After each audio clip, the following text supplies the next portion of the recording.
గల సంఘములో అందరూ ఎంతో, నువ్వు అంతే అయితే గుంపులో ఒకడివి నీవు. కానీ షమ్మా గుంపులో ఒకడు కాదు. ఆ లక్షల మంది సైన్యములో 30 మంది పరాక్రమవంతులుగా ప్రత్యేకించబడ్డారు. ఆ 30 మంది పరాక్రమవంతుల్లో అతి బలాఢ్యులుగా ప్రేరు పొందిన వారిలో ప్రథమ స్థానం పొందినవాడు షమ్మా. నేను ఈ రాత్రి ఒక ఆత్మీయ దైవజనుడిగా, నీ సేవకునిగా, నీ ఆత్మీయ తండ్రిగా, నీ దైవ సేవకునిగా చెబుతున్నా. నీ ఆత్మీయ స్థితిలో, నీ భక్తిలో, నీ పరిశుద్ధతలో, నీ సమర్పణలో, దేవునితో నీవు కలిగి ఉన్న సత్సంబంధంలో, దేవుని కొరకు నువ్వు రోషం కలిగి పయనిస్తున్న అనుభవాల్లో అందరిలాంటి భక్తి చేయకూడదు. నీవో అందరికన్నా ఎక్కువ పొందింది నీవే. యేసయ్య వలన అందరికన్నా ఎక్కువ పొందింది నీవే. ఎక్కువగా దీవించబడింది నీవే. ఎక్కువగా దేవుణ్ణి వాడుకుంది నీవే. ఎక్కువగా దేవుణ్ణి నిన్నే ప్రేమించాడు. అందరూ ప్రేమించినట్టు ప్రేమిస్తే కాదు, ఓ ప్రత్యేకమైన రీతిలో ప్రేమించాలి. గుంపులో ఒకడు కాదు, షమ్మా వలె 30 మందిలో ఒకడు కాదు. ప్రథమ స్థానం పొందిన వారిలో నువ్వు ఒకడు కావాలి, నువ్వు ఒకదానవ కావాలి. భక్తి గురించిన ప్రస్తావన వస్తే ప్రథమ స్థానంలో నీ పేరు రావాలి. విశ్వాసమును గూర్చిన ప్రస్తావన వస్తే నీ దైవజనుని ఎదుట, దేవుని ఎదుట నీ మాట రావాలి. ప్రథమ స్థానములో నీ పేరు ఉండాలి. యేసయ్య మరణించి పునరుద్ధానుడై తిరిగి లేచిన తరువాత కూడా, ప్రభు అయిన యేసుక్రీస్తు మరణమును జయించి పునరుద్ధానుడై తిరిగి లేచిన తరువాత కూడా మగ్దలేని కనబడితే యేసయ్య అంటాడు, ఈ విషయం పేతురుతో చెప్పు అంటాడు. అంటే ఆయన మరణించి పునరుద్ధానుడై తిరిగి లేచిన తర్వాత కూడా యేసయ్య నోట ఎవరి మాట ఉంది? ఏం స్థానం అండి? పేతురుతోనూ చెప్పుడి అంటాడు. బైబిల్లో చూడండి, 12 మంది అపోస్తలుల పేర్లు ఎప్పుడొచ్చినా ప్రథమ పేర్లు ఎవరిది? పేతురు, యోహాను, యాకోబు. ప్రథమ పేరు అయింది. ఈ రాత్రి పరిచర్యను గూర్చిన ఒక మాట ఎత్తితే ప్రథమ పేరు నీకు రావు, నీ పేరు ఉండాలి. సంఘములో నమ్మకస్తులు ఎవరంటే ప్రథమ పేరు నీదై ఉండాలి. దేవుని కిబుటులో నమ్మకస్తులు ఎవరంటే ప్రథమ పేరు నీదై ఉండాలి. పరిచర్య చేయుటలో నమ్మకస్తులు ఎవరంటే నీ పేరు అయి ఉండాలి. నమ్మకస్తులు ఎవరు? నీ పేరే ప్రథమ స్థానంలో ఉండాలి. గుంపులో ఒకడు కాదు. వాడు ప్రేమించాడు, నువ్వు ప్రేమించు, పెద్ద విశేషం ఏంటని అడుగుతున్నా. వాడు ఇచ్చాడు, నువ్వు ఇచ్చే, పెద్ద విశేషం ఏంటి? వాడు నమ్మకంగా ఉన్న, నువ్వు నమ్మకంగా ఉన్న, పెద్ద విశేషం ఏంటి? గుంపులో ఒకడు అంతే. వారు విజ్ఞాపన ప్రార్థనకు వస్తారు, నువ్వు వస్తావు. వారు స్తుతి ప్రార్థనకు వస్తారు, నువ్వు వస్తావు. వాళ్ళు ఆదివారం వస్తారు, నువ్వు వస్తావు. వాళ్ళు వస్తారు 2 గంటలు ప్రార్థన చేస్తారు, నువ్వు 2 గంటలు ప్రార్థన చేస్తావు. వాళ్ళు వస్తారు ఖాళీగా ఉన్నప్పుడు మందిరంలో పరిచయం చేస్తారు, నువ్వు చేస్తావు. వాళ్ళకి కలిసి వచ్చినప్పుడు వాళ్ళు ఇస్తారు, నీకు కలిసి వచ్చినప్పుడు నువ్వు ఇస్తావు. నీకు ఇష్టమైనప్పుడు నువ్వు పలకరిస్తావు, వాళ్ళకి ఇష్టమైనప్పుడు వాళ్ళు పలకరిస్తారు. ఈ గుంపులో ఉన్న వారి వల్ల ఉపయోగం లేదు. వాళ్ళ పేర్లు కూడా ఏంటో ఎవరికి తెలియదు. కానీ 30 మంది పేర్లు బయటకు వచ్చినాయి. ఈ 30 మందిలో నుండి ప్రథమ పేరుగా యోషే, ఎలియాజరు, షమ్మా అనే పేర్లు బయటకు వచ్చాయి. దేవునికి స్తోత్రం చెప్పండి. దేవుని ఎదుట ఈ స్థానం నీకుందా? దైవజనుని ఎదుట ఈ స్థానం నీకుందా? ఈ షమ్మాను గూర్చి రాత్రి మీతో చెప్తూ మొదటి తలంపుగా ఈ మాట మీ ముందుకు తీసుకుని వచ్చా. షమ్మా ఎవరు? మోషే గారు ఎవరు? ప్రథమ స్థానం పొందినవాడు. Praise the Lord. లక్షల మంది సైన్యంలో ప్రథమ స్థానం పొందినవాడు. ప్రథమ స్థానం పొందినవాడు. ఈ షమ్మా అనే మాటకు అర్థం ఏంటంటే నాశనము చేయువాడు. చెప్పండి. ఇక రెండో అర్థం ఏంటంటే త్రొక్కువాడు. 2 అర్థాలు వస్తాయి. షమ్మా అనే మాటకు అర్థం 2 అర్థాలు. ఒకటి, త్రొక్కేస్తాడు. ఇలా చెప్తే అర్థమవుతుంది, త్రొక్కేస్తాడు. 2, నాశనం చేస్తాడు. నిజమే, ఈ షమ్మా అనే పేరుకు తగ్గట్టుగా అతడు నాశనం చేసేవాడే. ఏం నాశనం చేస్తాడు? షమ్మా అనే మాటకు అర్థం ఏంటంటే నాశనము చేయవాడు. దేన్ని నాశనం చేస్తాడు? సజావుగా సాగే భార్యాభర్తల జీవిత దాంపత్య సంబంధాన్ని నాశనం చేస్తాడా? కుటుంబ వ్యవస్థలను నాశనం చేస్తాడా? ప్రార్థనలో, విశ్వాసంలో, భక్తిలో నలుగురు ఎదుగుతుంటే ఈడు ఒక చెడిపోయిన పని చేసి ఆ నలుగురు విశ్వాసాన్ని నాశనం చేస్తాడా? కాదు. ఏం నాశనం చేస్తాడు? శత్రు పన్నాగాలను నాశనం చేస్తాడు. ఆమెనే చెప్పండి. శత్రు పన్నాగాలను నాశనం చేస్తాడు. సాతాను సమూహములను, శత్రువులను నాశనం చేస్తాడు.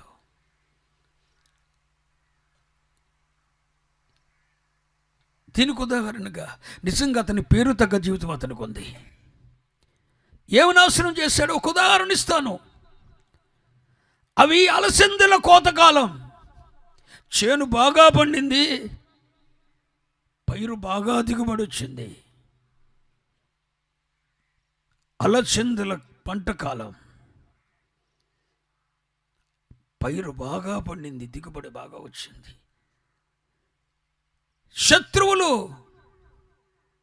ఫిలిష్తీయులు ఇశ్రాయేలీయులకు ఆహారం దొరకకుండా చేయాలని వీరి పంట కాలములో వీరి అలసందల చేలను తగలబెట్టి నాశనం చేయటానికి శత్రువులు దండెత్తి వచ్చారు. రండి చూద్దాం 11వ వచనం. ఇతని తరువాతి వారెవరనగా హరారీయుడగు ఆగే కుమారుడైన షమ్మా. ఫిలిష్తీయులు అలచందల చేనులో గుంపు కూడగా జనులు ఫిలిష్తీయులు ఎదుట నిలవలేక పారిపోయిరి. అప్పుడితడు ఏంటండి? ఫిలిష్తీయులు ఎక్కడికి వచ్చారు? అలసందల చేనులో గుంపు కూడారు. అది పంట కాలం. పంట విస్తారంగా పండింది. పంటను సమకూర్చుకునే కాలంలో ఇశ్రాయేలీయులకు, దేవుని జనాంగమైన ఇశ్రాయేలీయులకు ఆ పంట దక్కకుండా చేయాలని అలచందల చేను తగలబెట్టి వారికి ఆహారం లేకుండా చేయాలని ఫిలిష్తీయులు గుంపు కూడారు. ఎక్కడ? అలచందల చేనులో. దేవునికి స్తోత్రం చెప్పండి. అయితే చదువునా. అలచందల చేనులో గుంపు కూడగా జనులు ఫిలిష్తీయుల ఎదుట నిలువలేక పారిపోయిరి. అప్పుడితడు ఆ చేని మధ్య నిలిచి ఫిలిష్తీయులు దాని మీదకి రాకుండా వారిని వెళ్ళగొట్టాడు. దేవునికి స్తోత్రం చెప్పండి. అలచందల చేలు నాశనం చేయాలని శత్రువులు వచ్చారు. శత్రువులు పన్నాగం పన్నుకున్నారు. వారికి పండిన పంటను నాశనం చేసి వారికి ఆహారం లేకుండా చేయాలని చెప్పి అలచందల చేను తగలబెట్టాలని శత్రువులు వచ్చారు. కానీ అలచంద చేను మధ్య నిలబడి శత్రువు ఏ ప్రణాళికతో వచ్చాడో శత్రు ప్రణాళికనే నాశనం చేసిన వాడు షమ్మా. చెప్పండి హల్లెలూయా. చేను నాశనం చేయాలని వచ్చాడు ఫిలిష్తీయుడు. చాలా జాగ్రత్తగానండి. ఫిలిష్తీయులు గుంపు కూడా వచ్చారు. ఎందుకు? చేను నాశనం చేయాలని. కానీ శత్రువు ఏ ప్రణాళికతో వచ్చాడో ఆ ప్రణాళికనే నాశనం చేసిన వాడు షమ్మా. స్తోత్రం చెప్పు. ఈ రాత్రి ఒక దైవజనుడికి అడుగుతున్నా, దేవుని జనాంగమైన మనకు, రక్షింపబడి నూతన జన్మ అనుభవం పొందిన నాకు నీకు కూడా శత్రు సమూహాలు ఎక్కువగా ఉన్నాయి. ఎవరా శత్రువులంటే వాయుమండల సంబంధమైన దురాత్మల సమూహాలు. ఒకడు భక్తిలో సాగుతున్నాడంటే, ఒకడు విశ్వాసంలో ముందుకెళ్తున్నారంటే, ఒక కుటుంబం దైవజనుని కుటుంబంతో సత్సంబంధాలు కలిగి సంఘ పరిచర్యలకు తోడ్పడుతూ ముందుకు వెళ్తున్నారంటే సంఘమునకు క్షేమాభివృద్ధి కలగకుండా, ఒక విశ్వాసుల ముందుకు సాగకుండా, పరిశుద్ధతలో ముందుకు వెళ్ళకుండా, ఆత్మీయ జీవితాన్ని పాడు చేయటానికి ఒక్కొక్క విశ్వాసి చుట్టూ కొన్ని లక్షల దురాత్మల సమూహాలు తిరుగులాడుతున్నాయి. ఒక యవనస్తుని పాడు చేయటానికి 6,000 దురాత్మలు ఒక్కడిలో వచ్చినాయండి. సేన అంటే ఒక వ్యూహం అంటే 6,000 దురాత్మలు ఒక్కడికి పట్టినాయి. ఆ యవనస్తుని జీవితాన్ని పాడు చేయటానికి 6,000 దురాత్మలు పట్టాయి. ఒక విశ్వాసుల ముందుకు వెళ్తున్నప్పుడు, ఒక విశ్వాసి భక్తిలో ముందుకు వెళ్తున్నప్పుడు, పరిశుద్ధతలో ముందుకు వెళ్తున్నప్పుడు, ప్రార్థనలో సాగిపోతున్నప్పుడు, దేవునితో సత్సంబంధాలు కలిగి ముందుకు వెళ్తున్నప్పుడు, అతన్ని ఏ విధము చేతనైనను పాడు చేయాలని సాతాను యుక్తిగా తంత్రములను పన్ని కొన్ని వేల మంది దురాత్మలను, వాయుమండలమందు సంచరిస్తున్న దురాత్మల సమూహాలను, ఆ భక్తిని అతనిలో ఉన్న భక్తిని, విశ్వాసాన్ని, పరిశుద్ధతను, దేవునితో అతనికి ఉన్న సత్సంబంధాన్ని పాడు చేయటానికి వాయుమండల సంబంధమైన దురాత్మలు పనిచేస్తుంటాయి. స్తోత్రం చెప్పండి, హల్లెలూయా. పనిచేస్తుంటాయి. ఈ శుభవేళ మరి పనిచేస్తుంటాయి. నీ బిడ్డలను దేవునిలో ఎదగకుండా పాడు చేయాలని, నీ భర్త దేవుని సన్నిధికి రాకుండా పాడు చేయాలని, కుటుంబం సజావుగా ముందుకు సాగకుండా పాడు చేయాలని, దేవునితో దైవ సేవకునితో మీకున్న సత్సంబంధాలు పాడు చేయాలని సాతాను ఎంతో నాశనం చేయాలని ప్రయత్నం చేస్తాడు. మనోకు క్షమమైతే ఆ శత్రు పన్నిన పన్నాగములని నీ ప్రార్థనాత్మతోనూ నాశనం చేయాలి.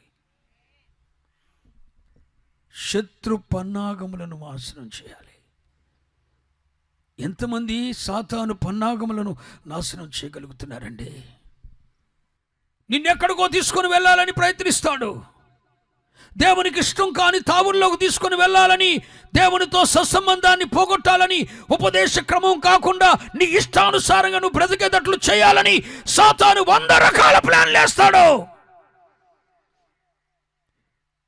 అవ్వమ్మను మోసం చేయటానికి ప్రతి చల్లబూట దేవునితో కలిసి నడుస్తున్నారని, ఆదాము అవ్వలు ప్రతి చల్లబూట సాయంత్రకాల సమయంలో దేవునితో కలిసి నడుస్తున్నారని, దేవునితో చేయి కలిపి దేవునితో కలిసి నడుస్తున్నారని, దేవునితో సహవాసం కలిగి జీవిస్తున్నారని, ఆ భార్య భర్తలను దేవునితో వారికి ఉన్న సత్సంబంధాన్ని పాడు చేయటానికి సాతాను ఒక ప్రణాళిక వేశాడు.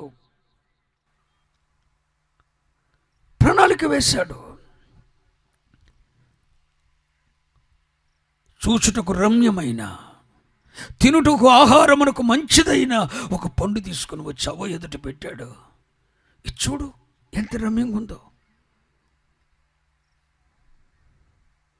తినుటకు ఎంత బాగుంటుందో అని చెప్పి ఆశ పుట్టించాడు. ఇది తిని దినమున నువ్వు దేవతలైపోతావు అని చెప్పాడు. అబద్ధాలు చెప్పేశాడు. సాతాను మాటలు విని అవ్వ మోసపోయింది. సాతాను పన్నిన పన్నాగంలో చిక్కబడిపోయింది. సాతాను పన్నాగములను జయించలేకపోయింది. తినుటకు ఆహారమైన మంచిది, తినుటకు ఆహారమునకు మంచిదని, అది చూచుటకు రమ్యంగా ఉందని, సాతాను మాటలకు మోసపోయి తింటే దేవదూతలైపోతామని సాతాను పన్నాగంలో పడి దేవునితో సత్సంబంధాన్ని కోల్పోయారండి ఆదామవ్వలు. శత్రు పన్నాగములను నాశనం చేయలేకపోయారండి ఆదామవ్వలు. ఏదెనులో నుండి వెలివేయబడ్డారండి ఆదామవ్వలు. ఏదెను నుండి తోలివేయబడ్డారండి ఆదామవ్వలు. ఈ రోజున నీ ఆత్మీయ స్థితిని పాడు చేయటానికి, దేవునితో నీకున్న సత్సంబంధాన్ని పాడు చేయటానికి, సంఘముతో నీకున్న ఆత్మీయతను పాడు చేయటానికి, నీ ప్రార్థనాత్మను, నీ భక్తిని, నీ పరిశుద్ధతను పాడు చేయటానికి సాతాను రమ్యమైన వాటిని నీ ఎదుటి తీసుకొని వస్తుంది. నీ కనులకు ఇంపైన వాటిని ఎదుటి తీసుకొని వస్తుంది. ఎన్నో పన్నాగాలు పన్నుతుంది. వీరందరూ ఎవరు? నీవారు, నీ కుటుంబీకులు, నీ రక్త సంబంధికులు. వీరి కొరకు నువ్వు చేయబోతే ఎవరి కొరకు చేస్తావు అని భ్రమపరుస్తుంది. ఏదో ఒకటి చేసి దేవుని నుండి వేరు చేయటానికి 100 పన్నాగాలు పన్నుతుంది. ఆ పన్నాగాల్లో చిక్కబడిపోయిన ఆదామవ్వలు దేవుని ఏదెనులో నుండి వెలివేయబడ్డారు. దేవుని సమృద్ధిలో నుండి తోలివేయబడ్డారు. కానీ ఆ పన్నాగాన్ని అలచందల చేను పాడు చేయటానికి వచ్చారని, శత్రువులు వచ్చారని, కూడుకున్నారని తెలుసుకున్న షమ్మ ఆ చేనిని పాడు చేయకుండా, ఆ చేనిని పాడు చేయకుండా, ఆ చేను పాడు చేయకుండా శత్రు పన్నాగములను నాశనం చేసిన వాడు షమ్మ. నువ్వెవరివి? నిన్ను, నీ భక్తిని, నీ విశ్వాసాన్ని నాశనం చేయాలనుకొని 100 రకాల పన్నాగాలు పన్నుతుంటే ప్రతి పన్నాగులను చిక్కడిపోతావు. నీకు 100 సార్లు ఉపదేశం చేసి వేస్టే, నీకు చెప్పడం కూడా వేస్టే. చెయ్యవు నువ్వు, మళ్ళీ పైగా ఇంకొకటి కాలు దాంట్లో చిక్కబడేటట్టు చేస్తావు. జాగ్రత్త. ఇప్పటికే 100 రకాల ప్రయత్నాల్లో నువ్వు మోసపోయావు. శత్రు పన్నాగాలను, నిన్ను దేవునితో సత్సంబంధాన్ని తెగగొట్టడానికి, ఎట్టకేలకు దేవునికి విరోధంగా మీరు నడుచుకునేటట్టు చేసి దేవుని ఉగ్రత బారిని మిమ్మల్ని పడవేయటానికి సాతాను 100 రకాల ప్రయత్నాలు వేస్తుంటే ఇప్పటికే అనేక రకాల ప్రయత్నాల్లో నీవు, నీ బిడ్డలు ఓడిపోయారు, పడిపోయారు, చెడిపోయారు, దేవునికి దూరం అయిపోయారు, ఇక ఉగ్రతకు సమీపిస్తున్నారు. కానీ షమ్మ వలె నీ భక్తిని, నీ విశ్వాసాన్ని, నీ పరిశుద్ధతను, నీ సమర్పణను పాడు చేయటానికి సాతాను పన్నిన పన్నాగములను నువ్వు నాశనం చేయలేకపోతున్నావు. షమ్మ ఎవడో తెలుసా? సాతాను పన్నాగములని నాశనం చేసినవాడు. షమ్మ అనే మాటకు అర్థం ఏమని చెప్పాను? నోరు విప్పండారా? నిజమే, పేరుకు తగ్గట్టుగా సాతాను పన్నాగాలను, శత్రు పన్నిన పన్నాగాలను నాశనం చేశాడు. దేవుని జనాంగమా, సాతాను పన్నుతున్న పన్నాగాలను మనము నాశనం చేసేవారం కావాలని కోరుకుంటున్నాను.